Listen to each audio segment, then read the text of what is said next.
Hemshech Chaim Beis, Volume 1, we're middle of chapter 169, top of page 341, or middle of page 341, top of page. So we're talking about Ak as being the interface. Kudsha Brichu Istakel Baraisa or Bara Alma. So this Kudsha Brichu, which is beyond existence, looks into the Torah, as we'll soon learn, is Chacham of Ak, and with that he creates the world. Ak is the interface. He explains there's two aspects to the interface. One, how Ak is Korev L'Yisavos, which means it has a commonality and a relationship with existence, like a blueprint. So it's a klal, as he calls it, a klal that encompasses all of existence.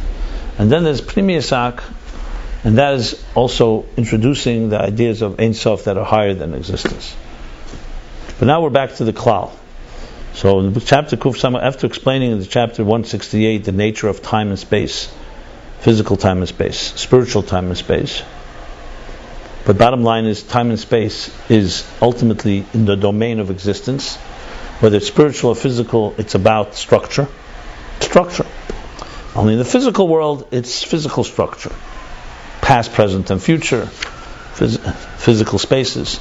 In Ruchnius and Atzilus, as he explained, time and Mokim and Zman is Ruchnistic. What does that mean? That Mokim is Maila, is pure quality of something, value. And Zman is the Rotz V'Shuv, is the, let's say, the movement, the precedence, the hierarchy between levels.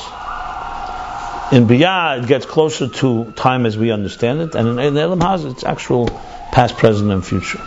But that's all in the domain of the worlds. Hashenkin Lamaila, he says, Atzmus Hamaitz, Lamaila Meged Zman HaMokim, Kamayim Mi Ika Zikna Kamei Kudsha Brichu. There's no Zman HaMokim there. And he explains, what does this mean? This is the Reishis HaKav. What he called earlier Pnimius Ak is connected to it, which is higher than the parts of Ak, which is higher than Geder Zman. And he explained, he brought some Samach Vov, that there's higher than Rotz V'Shuv, which is the movement, the ebb and flow. We talked about the contraction expansion that refreshes existence. There's a thing called Moti V'Loi Moti, which means, do we say to extend, not to extend? To, what we say, how do we translate Moti? To stretch, to reach out, and to not reach out. What's the actual word Mati mean? What's the Hebrew translation for Mati? Kumt. Kumt? To arrive and not arrive. Mati kameh, right? You see that So arrive and not arrive. That's a good word. Arrive. So he explains that's not actual. In Samach Vov, he explains that that Mati V'Loi Mati is in the level of Keser. Because you can't actually say a true contraction and expansion there, which is like the heartbeat or pulse. So you say it's more almost like the root, the potential for movement.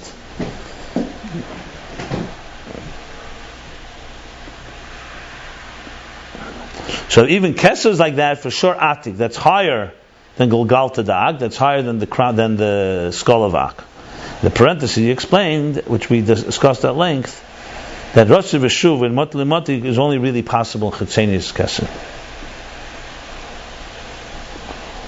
Because that's where you can say it's a reflection and it still has a type of Rotz and Shuv.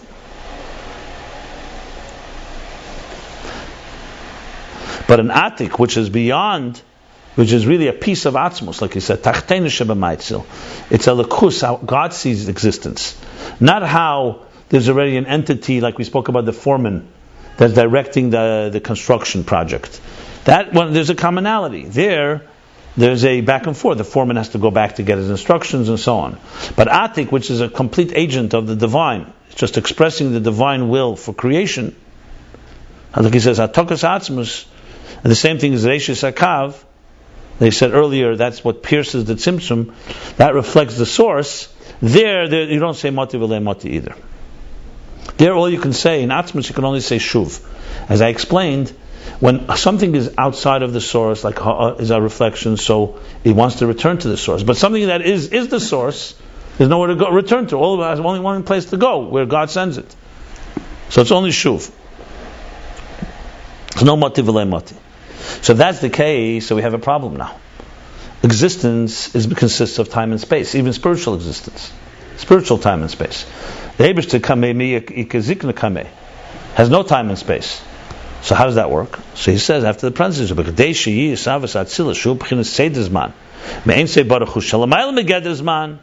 in order for there to be the creation, the coming into being of Atzilus, that's an orderly, that has an order of time, but spiritual time, conceptual time, from a place that's l'mayla megeder zman ein sof. How does that? That's through the emanation. That is through the emanation first of a level. You see, interesting. He uses the word tchila, but he doesn't mean time. He means also in concept that there has to be a level that that's an interface between these two opposites. This is the level of ak. This is where we stopped. So Adam Kadmon is now going to be an interface between beyond time and time. Now we continue. The Nikra Kadmon, Adam Kadmon is called Kadmon. The word Adam explained what. Why is it called Kadmon? Kadmon means precedes. Actually, Kadmon sometimes means it has no beginning. It's a first. It's like the first cause, so to speak. We learned earlier why Adam Kadmon could be called Kadmon, but let me read what it says here now. So why is it called Kadmon? Because it's Kodam. It precedes all of Atzilus and Abiyah. Here again, preceding here does not mean in time, it means in concept. It's like saying number one precedes number two. Because two is made up of two ones. That doesn't mean that first in time came one, then two. They're always there. Whenever there's the concept of numbers, you have one and two. But in concept, one leads to the next. This is the first step. Before it's like Siba Musubav. I wanted to give another example. I was thinking about this the other day.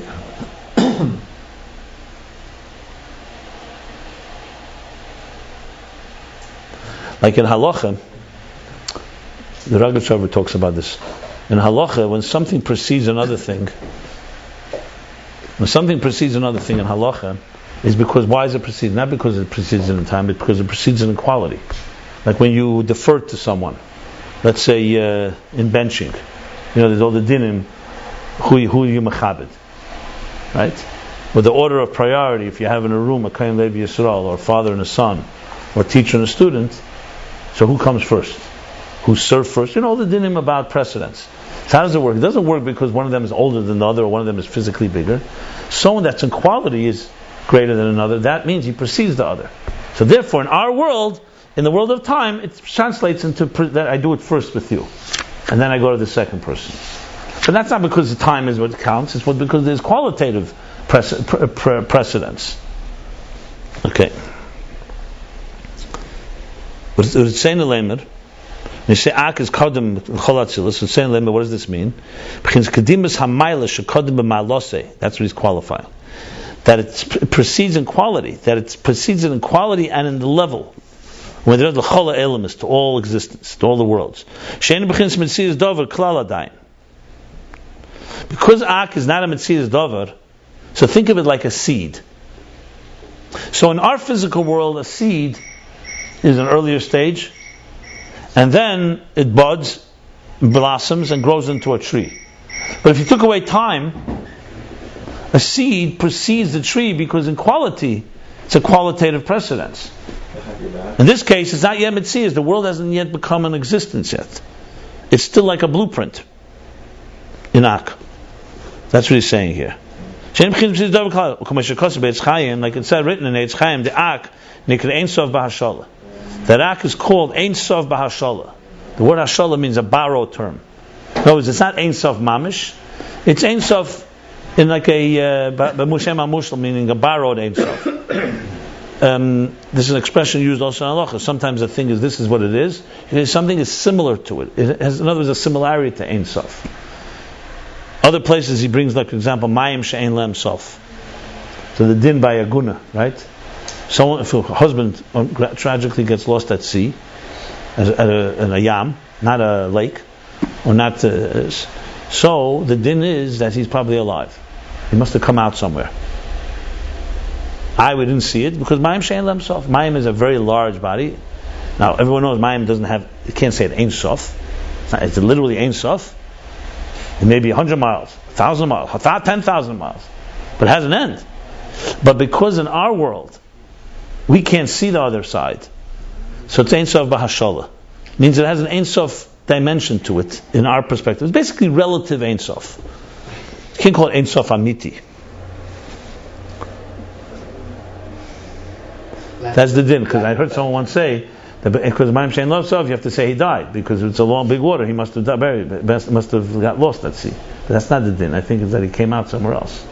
No, we don't say that he came out. We didn't see. Right, exactly. But it's possible that he did. That's the point, because Ein Lo Sof. Right. Whereas a lake, for example, you don't say that. If someone got lost in a lake, you'd say he drowned because you can see the whole thing, and nobody says that they saw him. That's enough. With a yam, it's so Ein Lo Sof. You can't. No, it's like someone got lost among millions of people.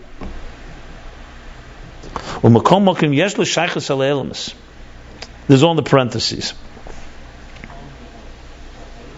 Nevertheless, it has a relationship to the worlds. It's only that it precedes them in quality. The inyan kodem hu shekfa yeshne lahadavar umuchen lizgalas actually lizgala adayin. What kodem means is, in other words, he's explaining the word kodem. When you say something precedes something, it has a double meaning. On one hand, it precedes it, but on the other hand, it has a relationship with it. Because you wouldn't say, for example, the Eibishter precedes the world. You don't say it's just a statement. He's not in the same gather. You could say Teira alpayim shana kodma teira la'elam. As soon as you say something precedes, you're saying there's a relationship. What he's saying now even more, kodem means that it's there already, and it's ready to be revealed. The only thing is it wasn't revealed yet. So that you could say, in other words, it's a stage. You can't call something an earlier stage. For example, you wouldn't say before a seed, before the conception of a child, you wouldn't say parents are kodem to the child in a certain way. But technically they are. But the seed, you could say, is already a stage, that's the beginning stage of a process. It's similar to what we said about like relative to the nefesh, koiches, and then the gilui. Yeah, yes it is. In kuf. Yeah. So you wouldn't say, for example, exactly, the nefesh itself, you wouldn't say kodem. So in other words, ak, you could say it. An atik, we're going to learn. So in other words, even though ak is higher than time and existence, what he's trying to say here is, but it still has a relationship with time. Whereas higher than ak, you can't even call kodem because it doesn't have a relationship. We'll explain it more. Let's read it inside. The reality is that this is the source for that also. No, a source you can only call when it has a relationship. If it has no relationship, you can't call it a source. Look, Atzmus is the source of everything, but you don't call him a source. The sun is a source of light, because the sun has some relationship with light. It's a moed of air. It has to. When you say the Eibishter is a moed, you say he's not mukhrach to be a moed. He's beyond that too, so you can't really call him a source. You could say that he manifested in a level that becomes a source. I mean, look, the point here, as I made yesterday, was very important here. The point here: why don't we say the world is a kadmon? Conceptually, philosophically, I ask the question: why can't we say the Eibishter created the world just like Eid Ein Sof, as long as forever and ever, has no beginning, has no end. It has a source, the Eibishter, but as soon as the Eibishter is there, he created right away a world. Why do we have to say has a beginning and an end? Why did he make it that way? The answer is very simple: because as soon as if we would have that type of sensation, we would start thinking we're God. In an interesting way, Adam and Chava, not eaten from the tree of knowledge, they would have lived forever, because they would have had the bittul. Once they ate, they brought death upon themselves, and now death is a reminder that don't think you're at all. You have a beginning, you have an end. Only the Eibush has no beginning and no end. So we need to know in Hergish that we are not the beginning of it all. That's the key thing. It's not the Eibush that couldn't create the world 1 billion years ago. Of course he could have. But the point is, he wants to show the world we need to have that bittul. And when you have that bittul, then you can assume the immortality and eternity of Elokus. But without the bittul, then you become God in your own eyes, which defeats the whole purpose. This is why Avodah Zarah is such an issue. I mentioned yesterday, God is jealous, God is petty. Someone stupid wants to bow to a stone or a rock or to a tree or to the sun and moon. So lozim. Well, God is competition. He really cares. People want to be stupid. No, because once you're doing that, it means you want a God on your terms. You can't deal with a God on God's terms. That's the whole Yisod of Avodah Zarah, the Rambam writes.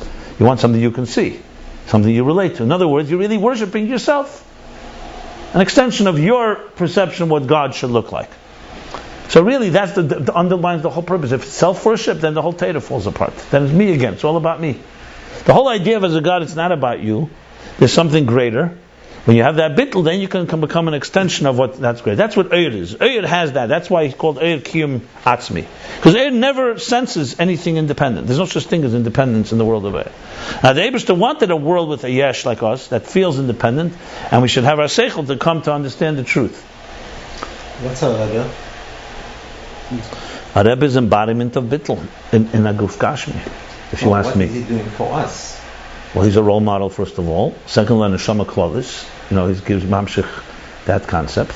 Kerech, this week Parsha, had this problem. Madu Tisnasu.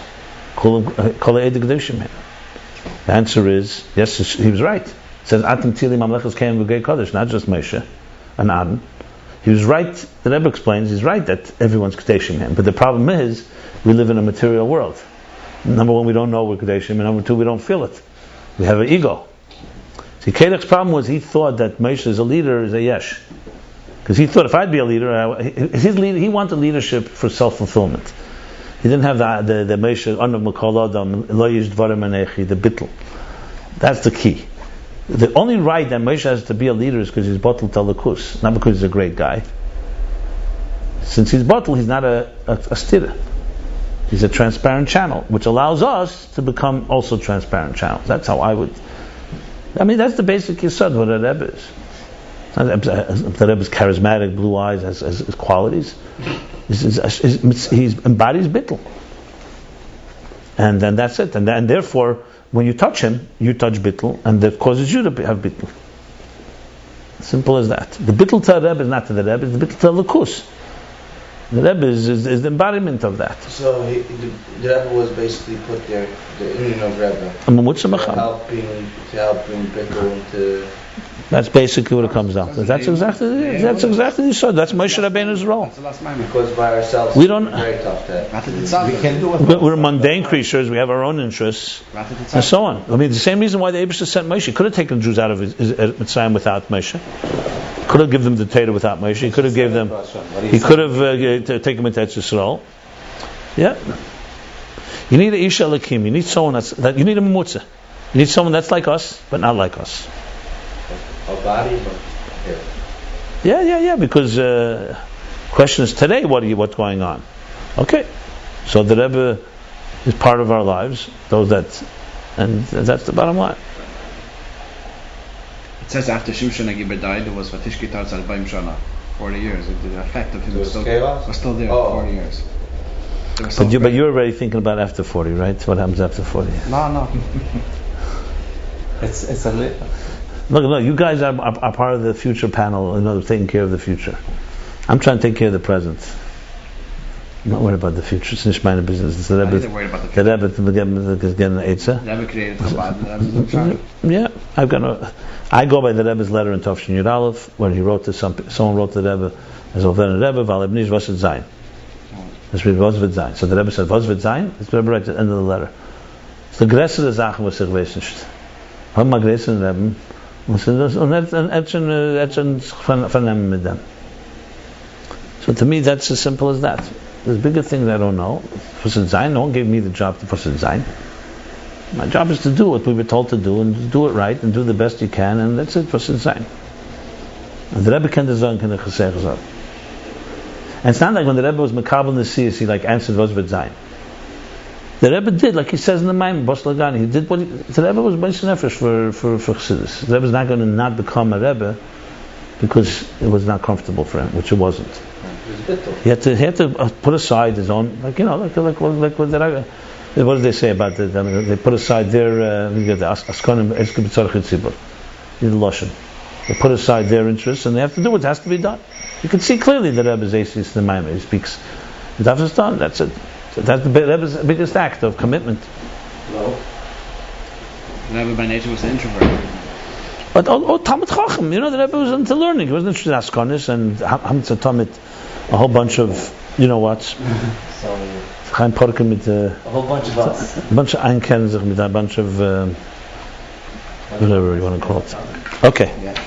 V'hainu shelamayla daim is galus, aval yesh leze shaychus alei gilui. So this is the key to understand this in between stage. It's still higher than his galus, but it has already a relationship to gilui. So let's go. The blueprint is a good example. The blueprint, there's no time in the blueprint and no space. You look at a blueprint. The blueprint could be this size, the bigger size. No way that's the size of the building. It takes tefus makom. That's because on paper you have to put something on paper. You could technically put it into a microchip, right? So it's not about the space. It also has no time. You don't sense when you look at the blueprint that it takes 5 minutes to walk, let's say, from the living room to the back of the house. It's all it's a picture. It's a snapshot. However, someone knows how to read it. It's everything that existence has is in the blueprint. There's not one detail.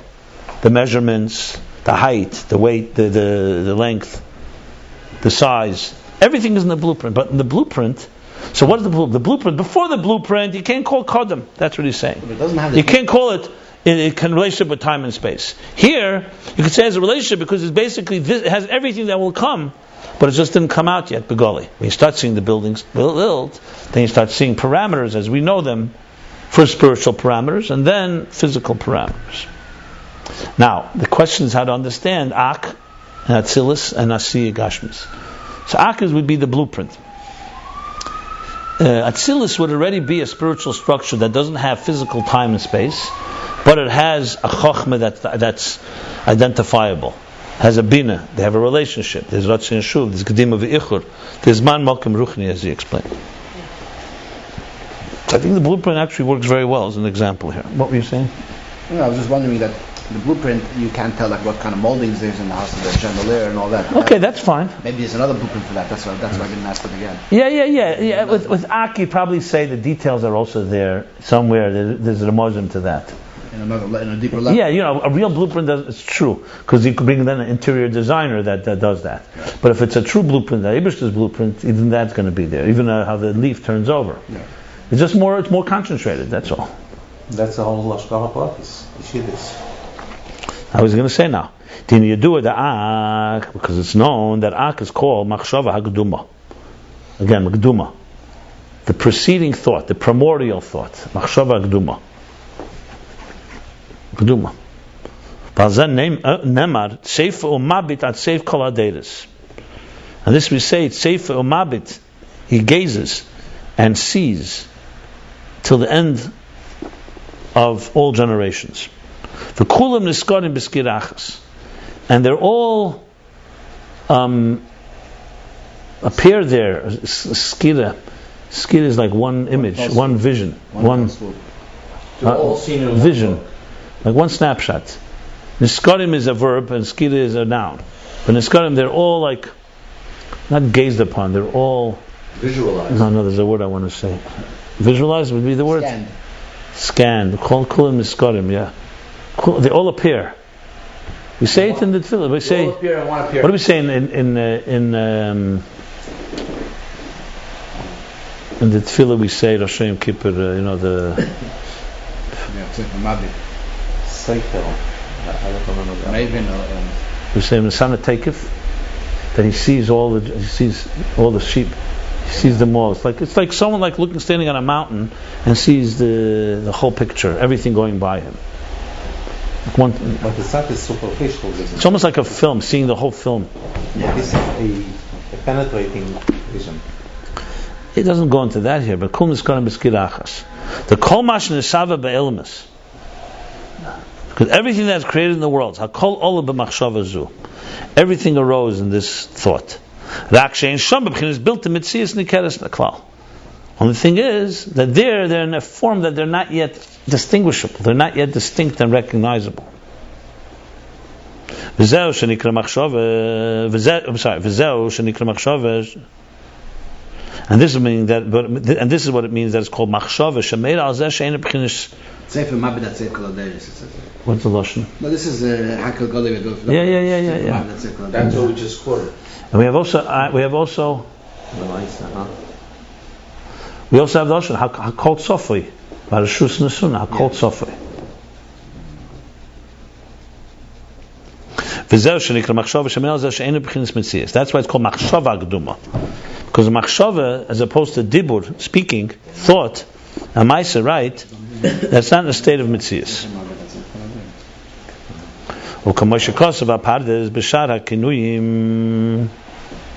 Like the Pardes writes in Shara Kinuyim, the gate of Kinuyim, Erech Machshava, in the entry on Machshava and thought, the Machshava made al adakos.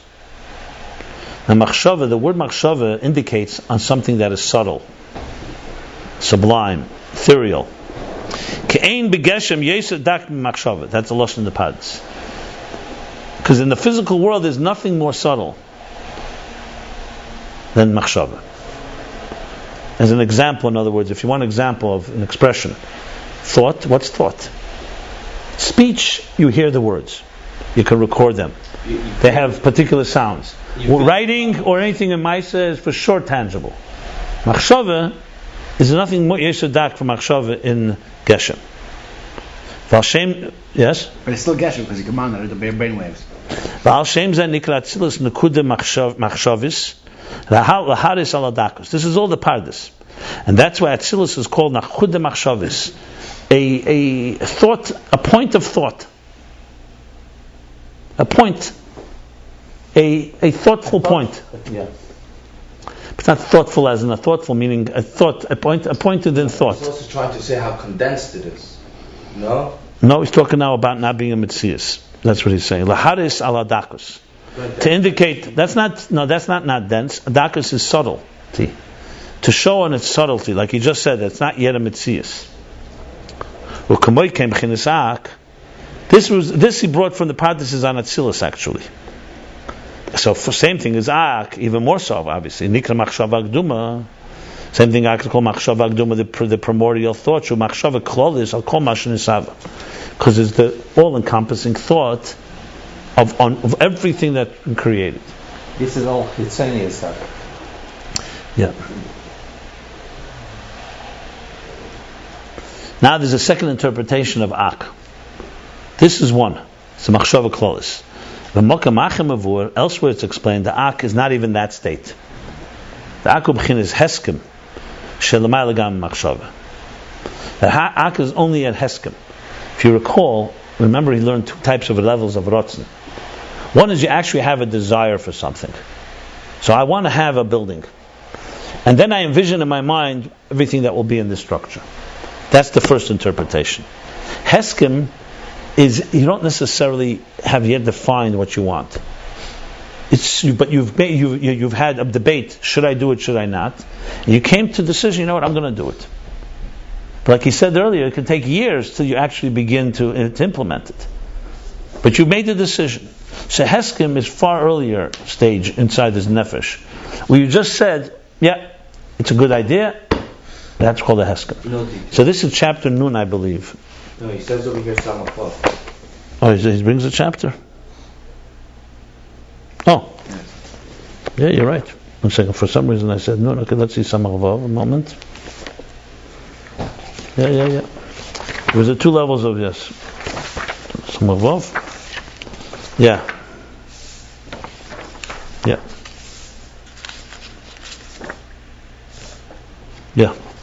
My mistake. Okay. So if you look on top of page Kuf Chav Daled.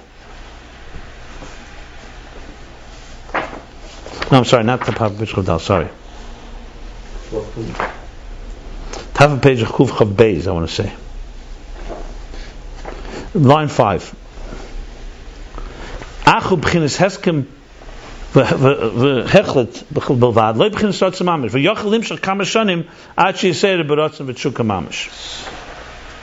Clearly, that's what Heskim is. Chapter Samach Vav, that's the example then. In Samach Vav, chapter 66, on page Kuf Chav Gimel, he goes now and explains. That happens to me all the time. What? Heskim and hechlet, and you take But after a few years, you got it done, or still not? Now again, here the challenge to remember is that there's no time yet. So by the Eibishter from Heskim to Machshava is just 2 levels. That's levels. By us, it can take time. Lamaila is just 2 levels. It's 2 stages. Now the Eibishter, as I said many times in this class here, doesn't need stages either. but he wants for us to relate to it. So this etzem inyan, beside that the etzem structure that we're talking about, that reflects in our structure, because all this is examples really in our own lives, is really just the Eibishter allowing us to understand how he works, giving us some handles to deal with it. So this is this second pirush. The commission is bar le'el. Like we learned earlier, chapter 66.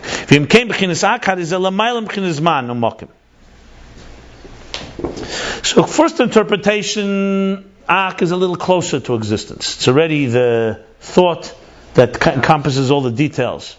The Heskim also encompasses the details, but it's more removed, basically. So if that's the case, Ak is Lamaylam B'chinas Man HaMokim, Shar Sham HaKol B'chinas Bilta Metzias Nekeres Klal. I think the Im Kain is not going according to second interpretation. It's going both interpretations. He's now summing up. So however you interpret, whether Ak is the Machshava or the Ak is the Heskim, in other words, the resolution to do it, or is the Machshava the actual thought to do it, bottom line is Ak is the beginning, but it's not yet time and space. Because everything there is not a Metzias Nikeres. Like we said, even Machshava according to the Pardes is subtle. Imagine Heskim. So Heskim is even more subtle, because it's not even a thought yet. And look, this is already the fourth time I believe he's seichens to Samach Vov. First place was here. And then on top, I just want to see how many times. Twice. Maybe the third time. No, twice on the other page. Twice on the other page, yeah? It says something it says Ayin Sham. Ayin Mashukos B'Drush. Then that's one there. You see two there? I only see once. Then here in the fifth line, and now a third time. Okay, fine. Maybe there's another time. What does he say there? That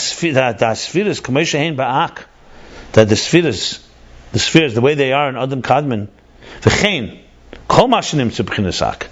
And same with everything that is in a state of Ak, ein agam b'chinas hagdara mufshatas, is not even yet a state of hagdara mufshatas, which is an abstract categorization. He coined. No, it's not his. It's from there. So hagdara mufshatas we learned before about chemet surah tikkun. Yeah, right here. He said it right here. Chemet surah tikkun. If you remember. So he said here, Nikra Hagdara Mufshatas. Yeah, it was on the right side. Right, yeah, I got it here. Page Kuf Samach, chapter 166. Just yeah. So what did he say there? He was speaking about Chaymer Hiyuli, which is potential. That's like the Nefesh, Nesa Keches. That Keches Keches. Oh, Keches are Hagdara Mufshatas. Keches are Klon Ben Nefesh. You can't yet define, but it's Hagdara. But it's Hagdara, it's a categorization that's abstract. It's like an archetype. And Nefesh Nesa Keches is even Avla Nefesh Nesa Keches clause, not even that. So now he's going back to that point, basically referring back there. So what is he saying? Then Samach Vov, he says that the sphere is everything in Ak is not even Hagdara Mufshatas. In other words, he's just making the case stronger that in Ak it's not yet time. It's like, yeah. He actually said that Ak is the Chemet Hiyuli. Is that correct? Bria de Klolos. Yeah, that's Bria de Klolos. That's Bria, right. Valkein Shama Kol B'chinas Hashvah Legamri. And now he's adding a second point. Because it's not Metzias, that's why everything is also equal there. Remember, we learned that there are three states. A Chemet is a potential state that doesn't even have the four archetypes of Eish Ruach Mayim Ofer, which are also those four archetypes, not actual fire and water and wind and earth. It's only archetypes. Like it's not heat and light. This is Chaymer. No, that's already Tzura. That's all. And then comes Tikkun when you actually have the four elements in this world. So the four archetypes are not. Four archetypes is not Ak. Ak is Chemer, the potential state, and you can't even call it that. So therefore, in that potential state, everything is equal. Eish Ruach Mayim Ofer, everything is equal there. Everything. Again, going back to the blueprint. When you look at a blueprint, everything in the blueprint is equal. In the building itself, there may be different sizes, etc. But everything is equal because it's all blueprint level. It's a different quality level. You could say the same thing in a seed. The seed that will become a great tree. He says, Right? In the tree, the leaves will have a role, the branches, this part, the bark, the tree trunk, the roots. In a seed, he says the same thing. The 2 lines above that, the there, it's right there. yeah. And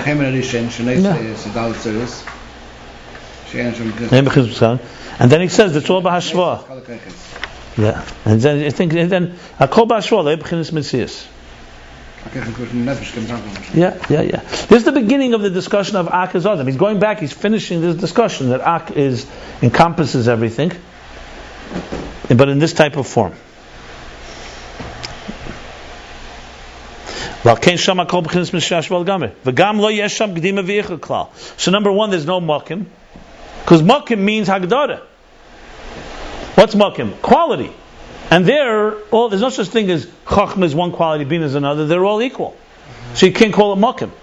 You say something has makim, sinis makim, tfisas makim. So you're saying tfisas makim, meaning this has, like I mentioned the example about tref, that's the words he used, has value. But where a place where everything is equal, you can't call it makim. That's the key, because makim is milas, quality. Very good. Very good. And obviously, therefore, there's also no makim gashmi. But even makim ruchni doesn't fit there. So there's no makim ruchni. So good. Okay. Hashva is by definition. It would be like an example. I mentioned the example of Odom is Eino Makaris Mekeme. With Tfisas makim. You have a big Talmud Chacham, and a guy comes in, doesn't know anything, and starts talking. Not Makaris Mekeme. What does it mean? Not Makaris Mekeme. He doesn't recognize that you're standing here in a place of quality, and you're not on that level. Like he said before about someone who's not tefes mokum by himself when he's in presence of someone that has. So you're not talking about physical mokum, you're talking about value, quality. That's only possible where there is levels like that.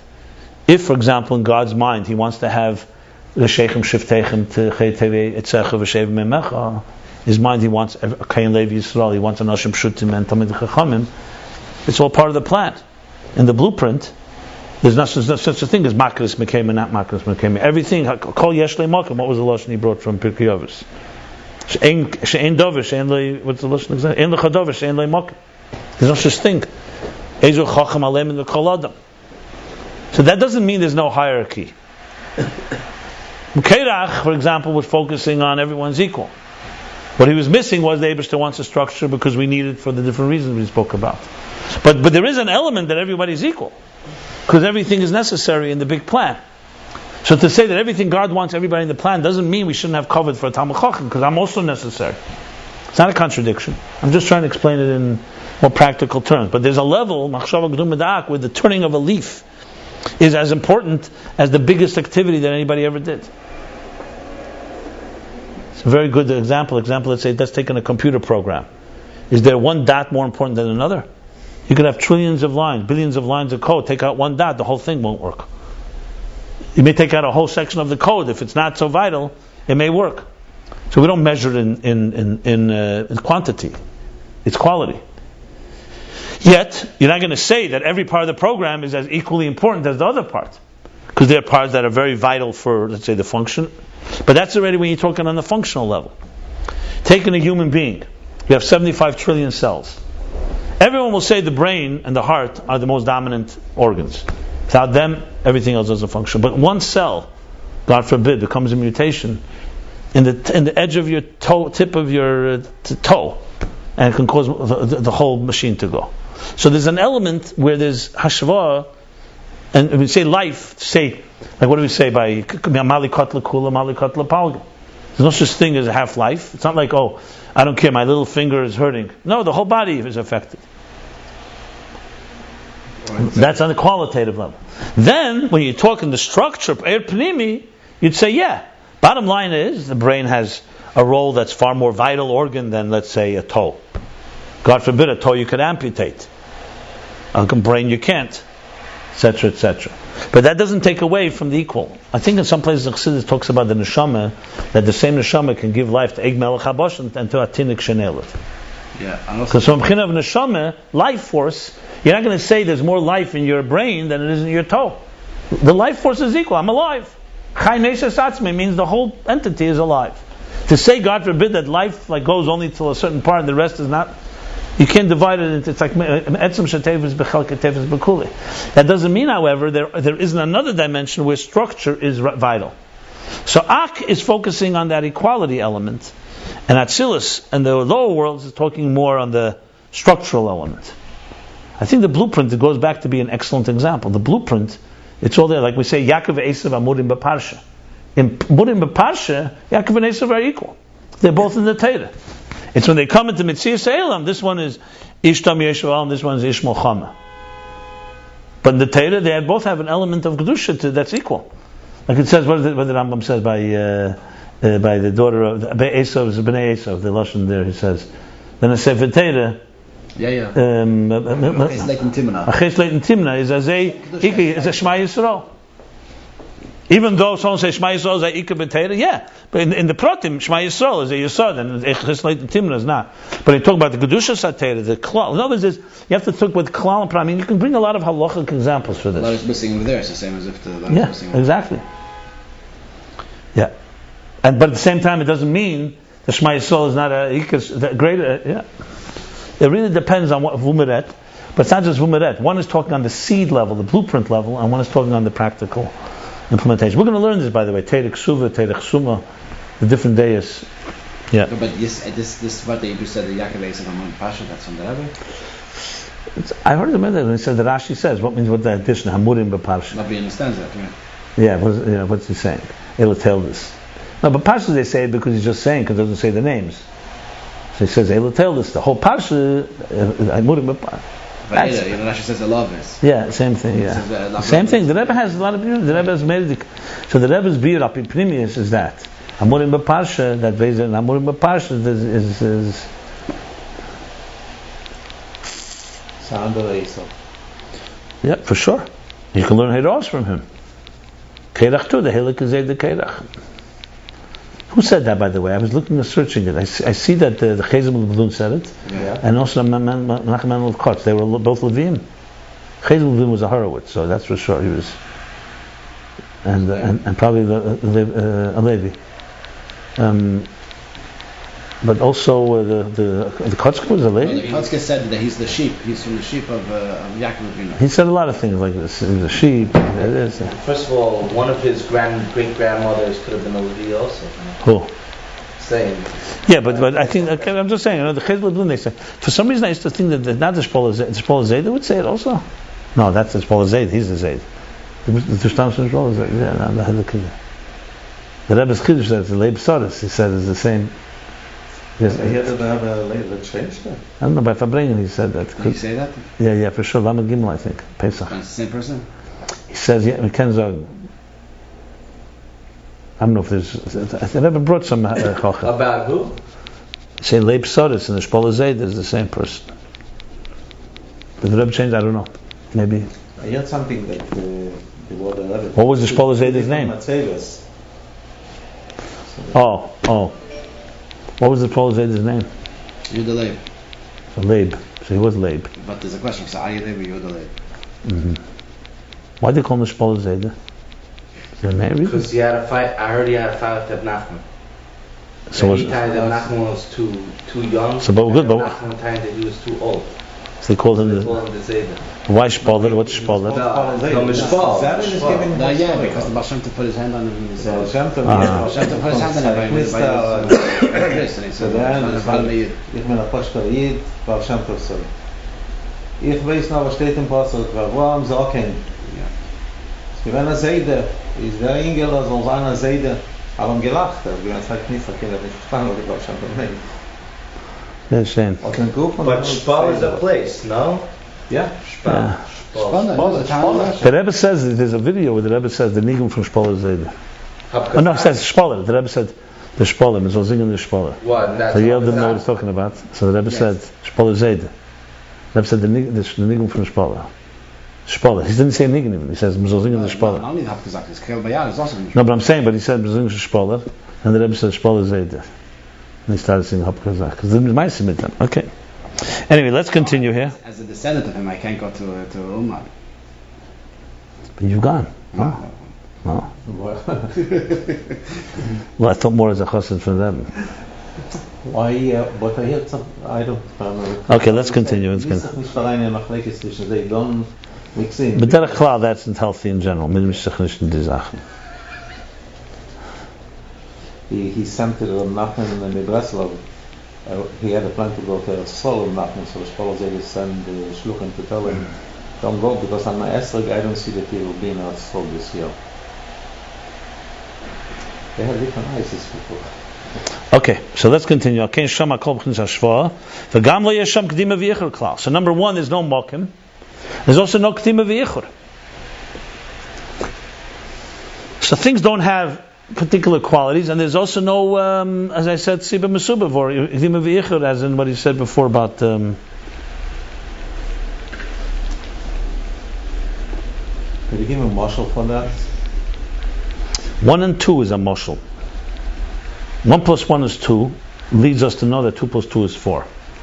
But there's no.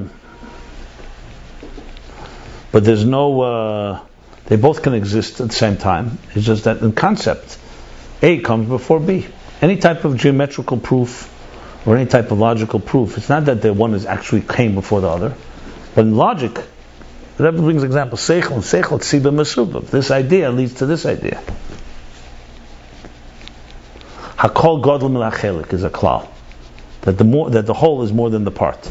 That doesn't mean the part came after the whole, but in Sibah Mesubav, it's a result of the whole. It's basically cause and effect, or cause and result would be even better.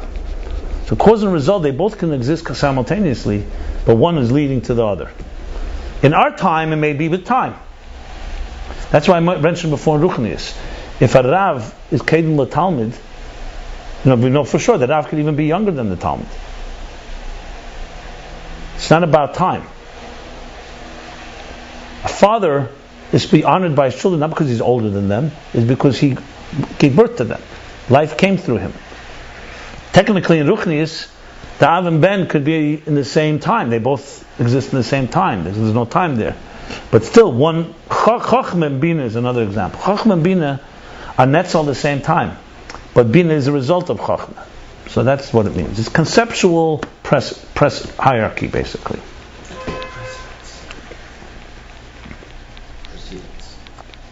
I actually saw last night that there was a separate place in the Meich for the Bina and a separate place in the Meich for the Chachma. The Gashmis. Well, listen, in our world, things come into Gashmis Dikamokim. That's fine. No, because we spoke about this whole thing that they both reside at the same place and they're not taking smoking. Oh, you mean the Moshe of L'Kutei Torah? Yeah.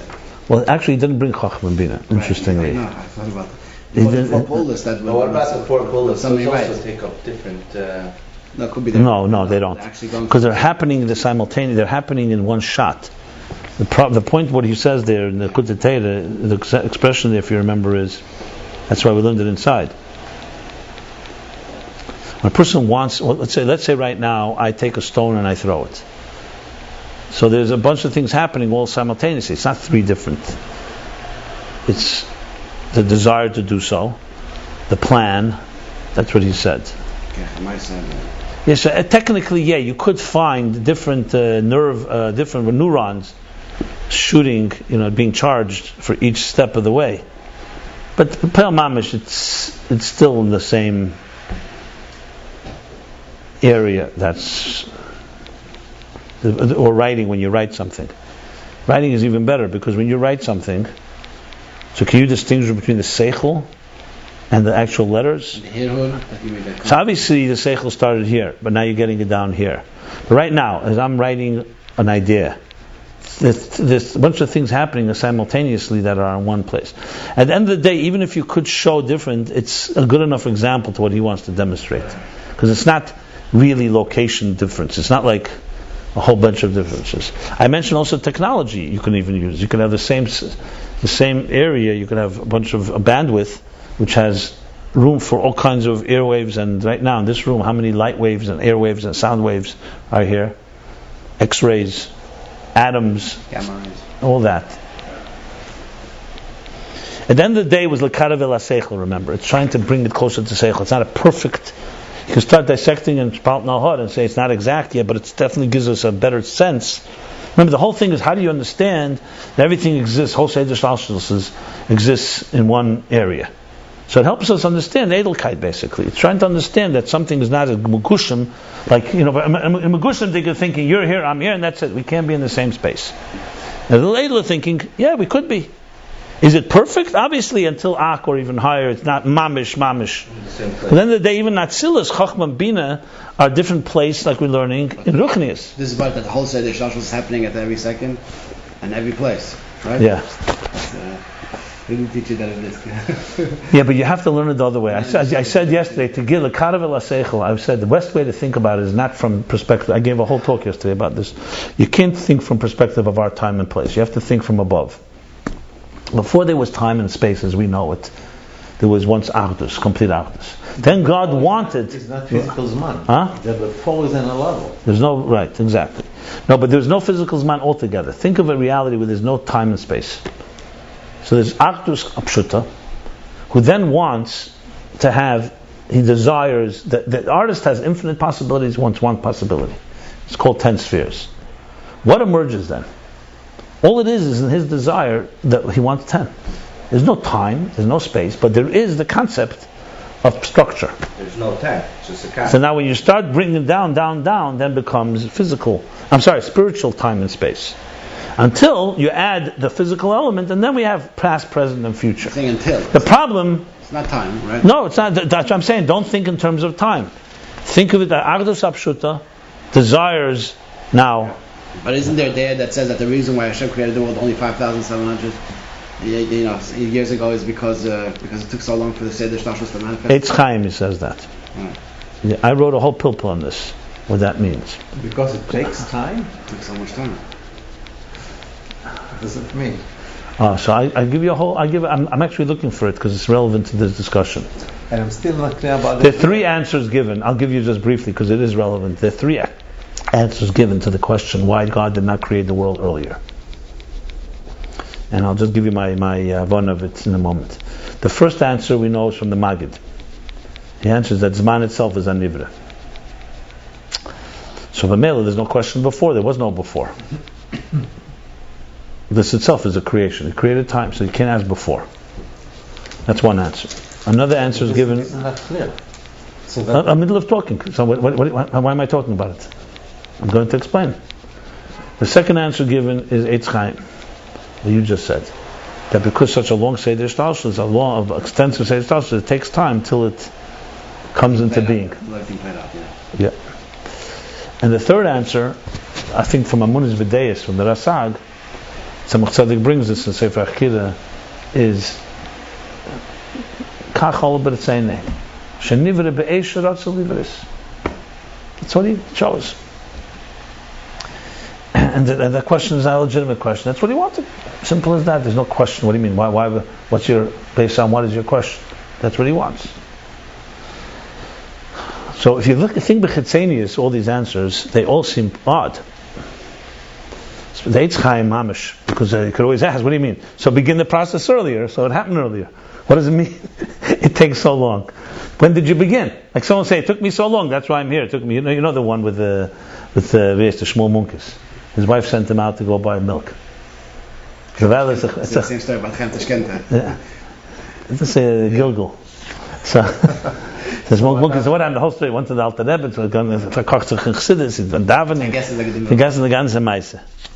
Then 6 months later, he decided. Yeah, he comes. And what happens? The milk spills. He comes milk, running up the steps. and the milk breaks. Right. Yeah. It's the eggs. The story of the eggs. And what's the end of the story? I forgot already. He rushed up the steps because he reminded himself that he had to bring in the eggs. 6 months later. It's and he tells you see what happens when you rush me. Yeah, that's it. You see what happens when you rush me. This. So you could ask the question. What do you mean? Eitz Chaim says I didn't finish it till now because it took so long. So start earlier. What does this mean? What kind of answers that? And then whenever he wants, there still doesn't answer. So the real question, the real issue, the Maggid's answer is really the answer that really teaches you the other answers. They're all three the same, 3 points of the same answer. What's the answer? To say why didn't before, the Maggid says there was no before. So time, as we know it, whatever is past, present, and future, is the entity He created. He created this thing called now. So you can't ask, why not before? There was no before, so you can't ask such a question. So think of just like He created, I'll just give an example, He created Mokim. He created an earth. He created a thing called time. Visualize that. It's time. It's called energy. It's called energy of time. For us, time means yesterday, tomorrow, today, past, present, future.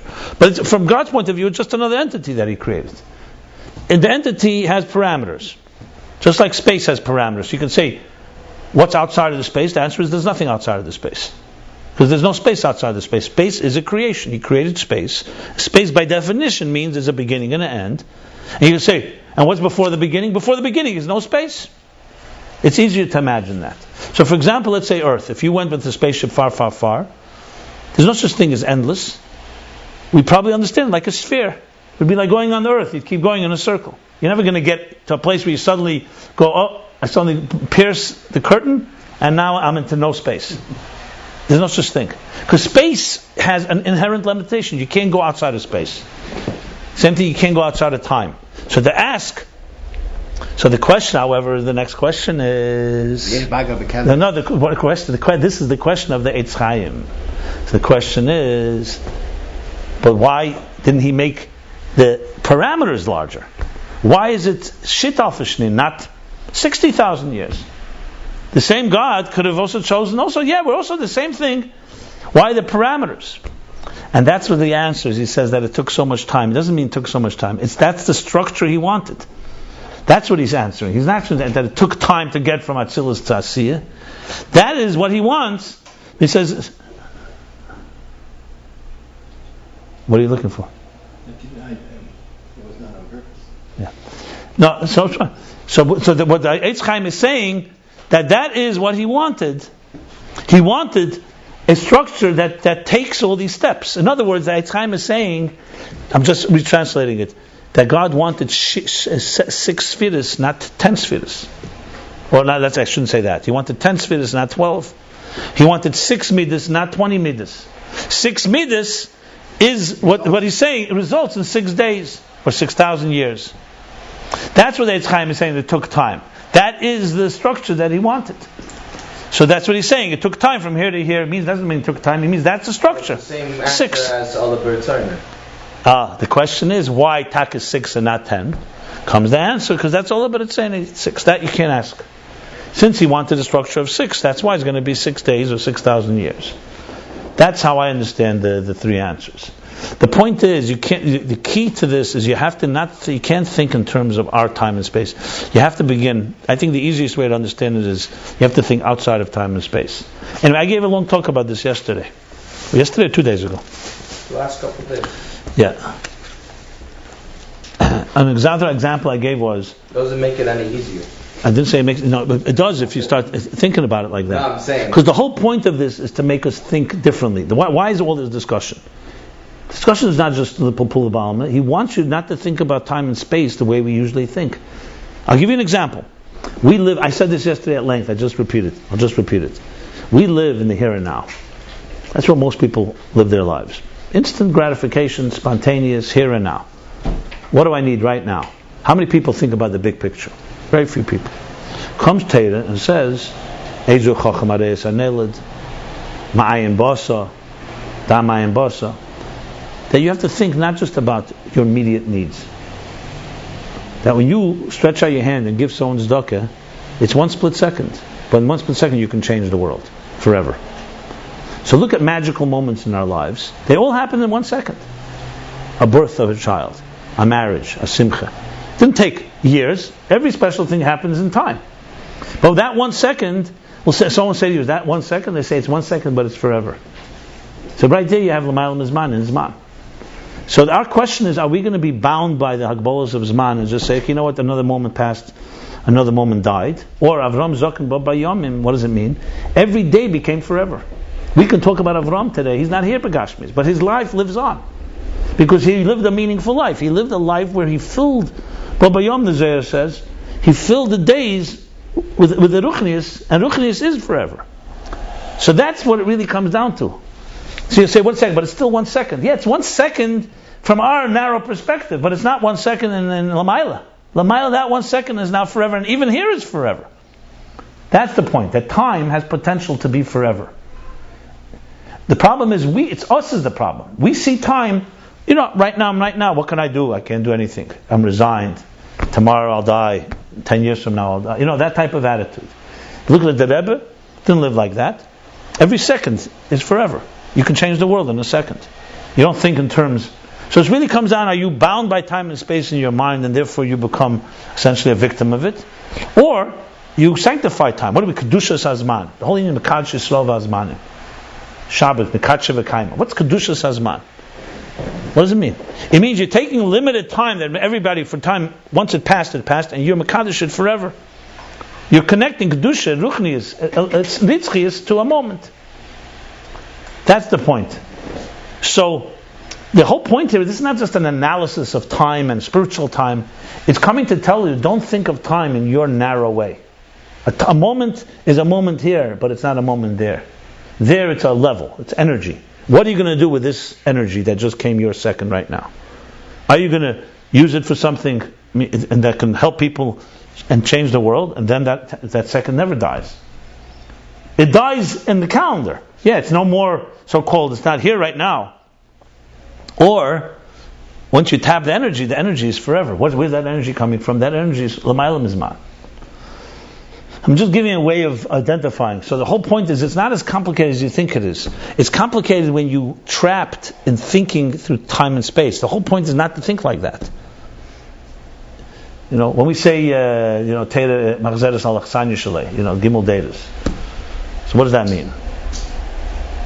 It means that, or look, he says in what he says in Mishnah Sanhedrin, that when someone is matzel nefesh misro, nefesh achas, matzel kol deiros. Why? Because from everything that will come from that person.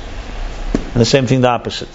It's making you think outside of the conventional limits of how we think time and space. So the truth is, you have to think the other way. I think it's easier to comprehend the concept from above. As I said, start with Agdus Apshuta. Just to do it as a, let's call it an exercise imagination. Agdus Apshuta. And then he chooses, again the word then, I don't want to use the word then. In that Agdus Apshuta, he chooses, he chooses a thing called levels. That will ultimately become, when you put on the Levush Gashmi, Hoiva, Over, and Asid. Okay. What time is it? Okay. So let me just... So we did the Heskim. There's no Kedima.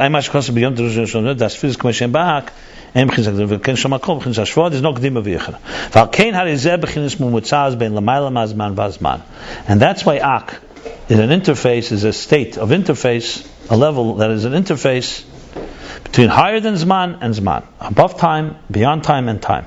Because in the state of Ak, you don't even have the order of time that you have in Atzilus.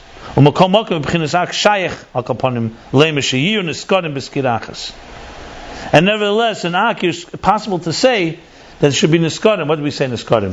Scanned. In one scan, in one blick, in one look. One snapshot. That's that one thought. The ime is the machshava achas had a zahira. The machshava gamkin leibchinis machshava dayin. Even though we said that machshava, one machshava indicates. This indicates that machshava he gamkin leibchinis machshava dayin. Skip the parentheses for a second. What is the parentheses? How long is it? 3 lines from the bottom. Oh, so long? But still, even though it's removed in that way, it's not yet even machshava, like maybe even a heskim or a machshava. Nevertheless, you can't say it's not machshava. It's still machshava skirachas. It is still a look. So Moshe stood and saw ad yom ha'achron. You can't say there's no look. It's taka above time, but it's seeing time in a way from above time. So Ak has in it both it's time and no time. Let's go to the parentheses. It's not time, but it could see time. That's one way to put it. We just discussed this at length. The Bederach Klal Inyan HaYechidus shel inyan hametzius. Because in general, inyan hayechidus here means yechidus, he means achdus, unification. When something is unified, like when you have one look, like when you have a bird's eye view, let's say you're in a plane. What do you see in a plane? Suddenly, all these big cities and all these big people and everything, you're not going to see the difference between a 6-foot person and a 5-foot person. You're not going to see the difference. You see one big picture. The higher you go, the smaller the picture. Look at the pictures they took from the moon. That was one of the most awesome sights. The astronauts landed on the moon and they saw Earth for the first time. Because the whole big Earth, with all the Havle Elam and everything, they write that when they saw Earth for the first time, it was unbelievable. I know he feels they never landed on the moon. I can see from your eyes. But imagine they did. Because you see the whole Earth with all the things. And like I say, in a plane, you also have a certain sense like that. So he's saying something is yichida shel inyan hametzius. It negates metzius, meaning substance. The kosher metzius ain't bechinas yichidus. Anything that is of existence is not in a state of unity. It's interesting you use the word yichidus. Yichidus means singularity. That's what he means. Singularity. Yeah. Meaning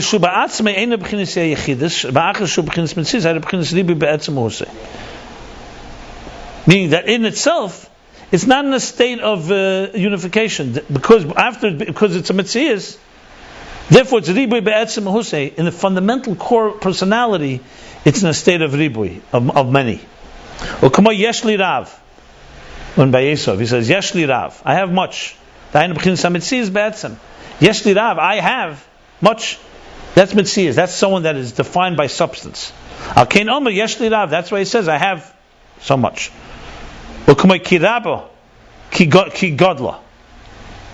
Where's the context of that? Ki rabo ki godla. Because it was many. That's why it grew. That's what it sounds like. It's talking about self-expression. You know where it comes from? Kirab Gadla? I'm thinking. Kahelis? No. It's Motei Beloy Motei. Mamia. Kirab Gadla. Dainu Ribui, he's supposed to say yes. No, it's not Kahelis. No. Kirab Gadla. You remember that expression anywhere? Kirab Gadla Ketzakosam. It's in the Chumash. Oh, there by his name. Yeah. Kirab Gadla. So Kirab, because there's much.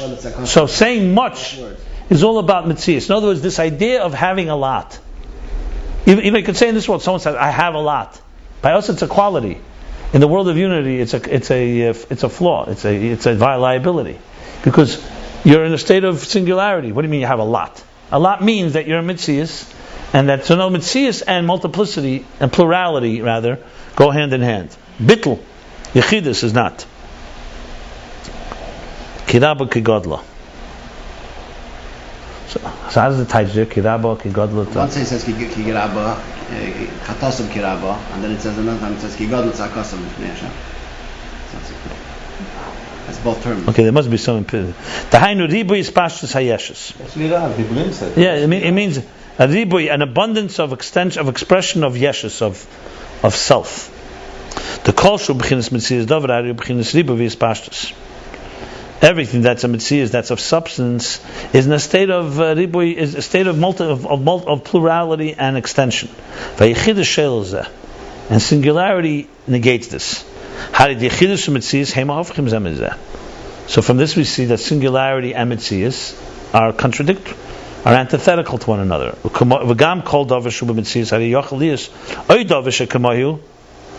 And also, everything that's in existence could be another thing that is similar to it.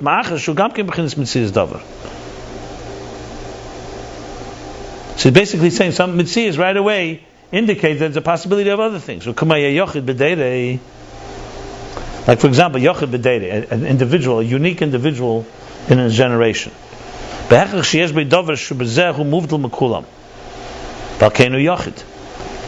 does yochid mean? The opposite. When you say someone's a metzius, you could say it's another metzius. But a yochid b'deireh means, it compels us to say there's something about him that's unique, that separates him from everybody. That's why he's an individual. He's unique. So from this we know that what Ak is called one thought, achas, that's what he's teaching us in this parentheses, achas. The emphasis is on one thought. So in other words, what the Rebbe Rashab is doing, he's probably explaining a piece. I would say this is from Biyuri Azer, from the Tzemach Tzedek. He's explaining this piece. What means machshava achas is not yet machshava, because achas is a contradiction to mitzias. And even though it's called one thought, not yochid. Yochid is not like echad. Yochid means complete singularity. Echad means one and not many.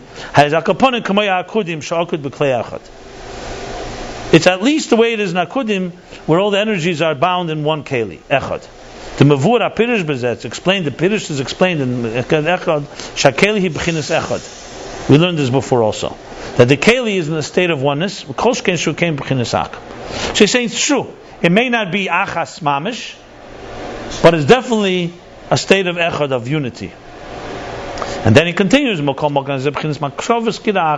though it's beyond mitzias, it's still machshavas kida. Hari shabak yesh be'anim zman b'li zman.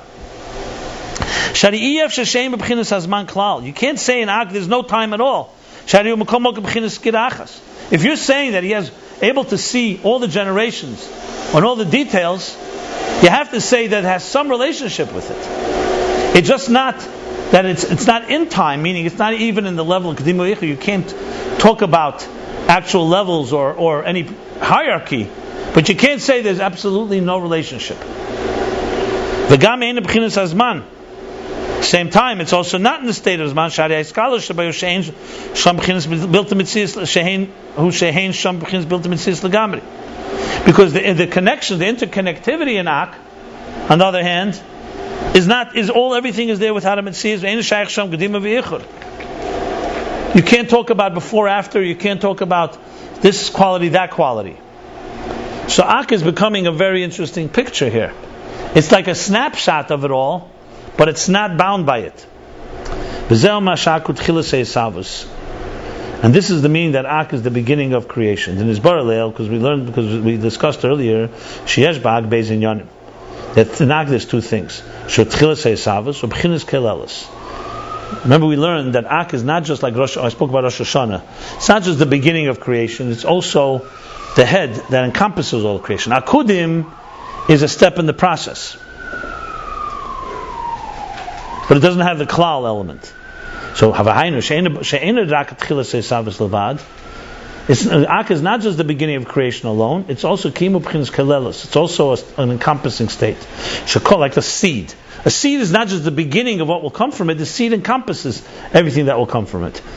Everything that will come into being, everything was encompassed in Ak.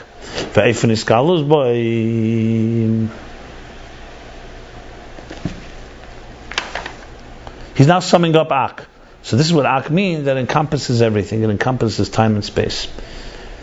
Yeah, and the way it encompasses, the way all this is interconnected within Ak, Hubchin is built in Mitzias Lagamri. It's completely not in a form of Mitzias, like the blueprint compared to the structure. So it has another side. So on one hand it's klal, but it's also like the beginning of creation of something. The first step in every tchilas hadavar, it begins as one shapeless, seamless entity. Going back, like that first potential, what do we call it? Archetype. No. Guys had a good expression. No. Undefined mass? Undefined mass, yeah. But it's not mass, undefined potential. Unshaped, you said. Unshaped. Hanesa that carries Hadalat Tzuris, the four shapes, the four, or canal, like we discussed earlier. So we find that Nak has in the two things. It has both above time and time. It has both above Mitzias and Mitzias. The Hari Atzmus Eidens of Hari Lamayla Meged is Man Legamri. Atzmus Eidens of the core of Eidens of is Bechlal higher than the category of time altogether. And the worlds are within governed by time, as we learned. And Ak, being that it has both elements, that's why it's a intermediary level. It's a mediator. It's an interface level. Through this interface, Me'en Seif Baruch Hu will have from the Ein Seif Baruch Hu that's completely beyond time altogether. The creation, the bringing into being of the order of time. So Ak is a critical component. In other words, if Atzmus would have just created Ein Sof before the Tzimtzum, and then would be a Tzimtzum, there'd be no Ak. That's the question. If I would make a quiz now for us here, answer the question: if Ak didn't exist, what would be missing? The answer is, what would be missing is the blueprint. We would have no way to retrace our way back, because there's a jump that's too big. There's Ein Sof L'mayla Mizman. There's a Tzimtzum, fine, he leaves an independent reality, and suddenly there's the birth of structure. Tzilus, B'yah, spiritual time and space, physical time and space, but there's nowhere a blueprint where you have something that is beyond the time and space but is able to look at it.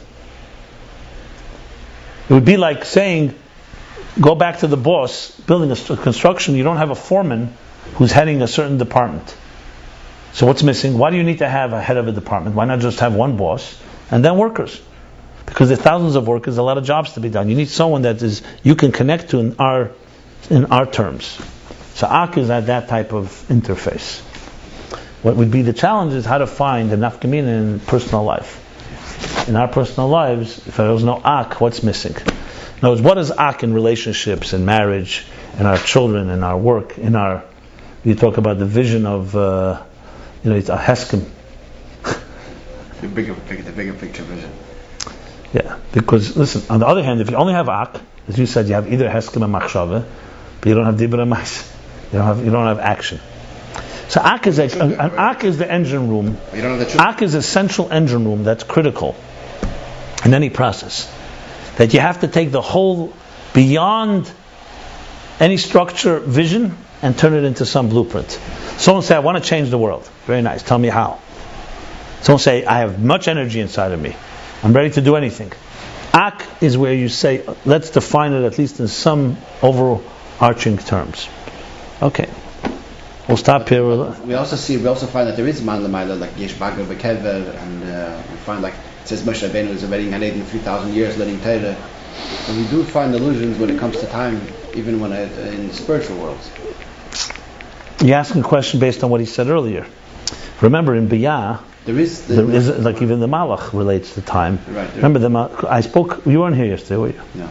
I gave a whole discussion about. It all comes down to how much Alakus wants to relate to existence. For example, the fact is the Eibishter wants mitzvahs to be done in time.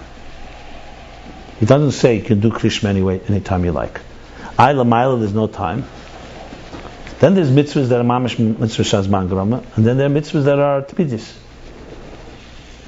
Now even mitzvahs tmidis is also in time. You only have 24 hours in a day. You can learn all day, but it's still. But it all comes down to how much connection. So there are things that so-called jump through time, and like Moshe Leipzig time and so on. But there are things that have to have a relationship with time. So correct. You will find relationship. You have the association of time to malachim and neshamas. That doesn't mean that they are in the same physical time, yesterday, today, and tomorrow. But in spiritual time, they absolutely exist, and some of them reckon with our physical time as well. But for example, a good one is when Moshe was on the Har.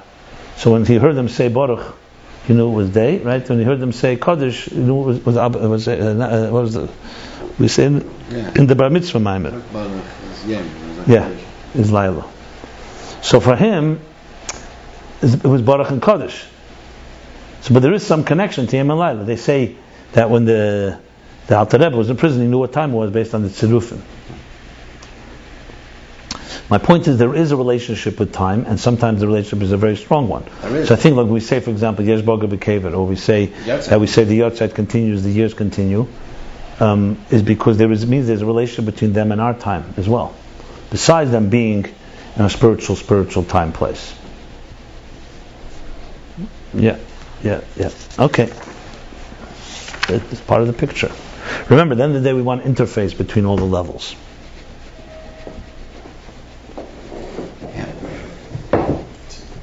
Okay, we'll stop here. We'll stop in 1 second. At the end of the chapter 169, We didn't do the end of the Maimer yet, but the end of chapter 169, page 341 and 342.